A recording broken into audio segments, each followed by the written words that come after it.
This is your diamond insight of the adjustment towards the statutory reserve ratio and its impact on the ordinary SME. How an economy works can sometimes be too complicated, and it is true that how all these technical issues come out may seem complex and almost as if regular citizens shouldn't exactly be invested. As the experts do their work, we can also carry people along and explain some of these adjustments to the best of our abilities. Recently, the central bank increased the statutory reserve ratio to 26%, that's 9 points up from the previous 17%. The reason for this was quite clear by the Bank of Zambia, as a high demand in exchange market which is reported to be contributing towards high inflation being experienced. Now let's start with understanding what really this is. Well, the minimum statutory reserve ratio is basically the smallest percentage of money that banks must keep aside from certain types of deposits as set by the central bank. This rule ensures that banks have enough money on hand to cover withdrawals and expected losses, promoting financial stability. Now, when the reserve ratio is higher, banks can lend less money, potentially slowing down economic activity, while a lower ratio allows them to lend more to stimulate the economy. In a nutshell, this is one of the methods that Bank of Zambia uses to control the amount of money circulating in the economy and manage inflation.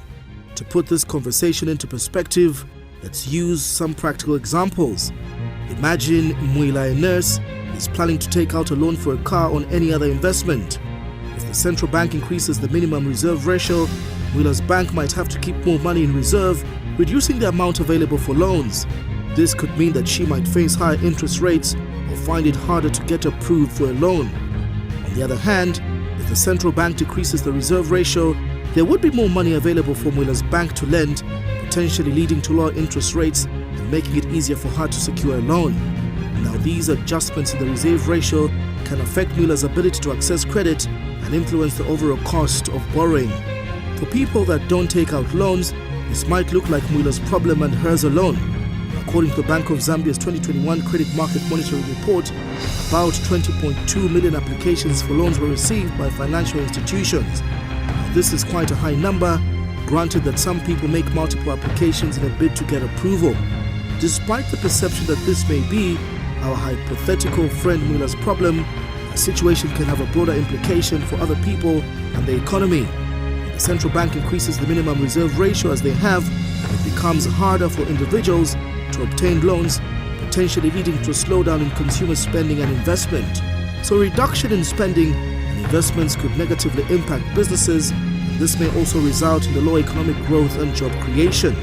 That said, the failure of citizens to get access to cheaper financing or any financing at all makes the economy slower. Mwila's lack of money blocks the potential revenue of the people who receive the money she spends, and now multiply Mwila by several others. This is the effect and impact of adjusting the statutory reserve ratio by 9% upwards.